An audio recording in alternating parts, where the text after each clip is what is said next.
Welcome to the Slop Temple. We pray this video helps. You start with required permissions and a resource group. Once confirmed, choose Logic App Standard versus Consumption depending on stateful needs. Next, make sure a storage account exists for standard plans and that you select the target region to minimize latency. Then open the Azure portal, pick Create, and select Logic App. Provide name, plan, and resource group.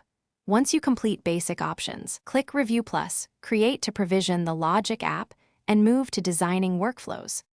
You now design the workflow in the Logic Apps Designer. Start by selecting a trigger, HTTP, recurrence, or connector, and then chain actions. Once done, configure expressions and variables for data shaping. Make sure to replace static secrets with managed identity or service principal authentication to secure connections. If you expect high throughput, batch or parallelize with concurrency control and add retry policies. Finally, save and run a manual test to validate each action. You finish by deploying with ARM, Bicep, or GitHub Actions to promote repeatable environments. Make sure parameters like connection strings are injected at release time.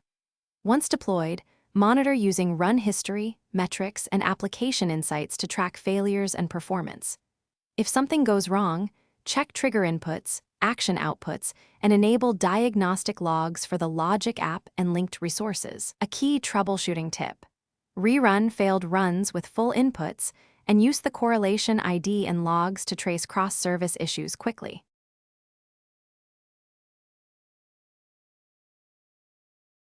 Thanks for watching. Consider subscribing if we helped you.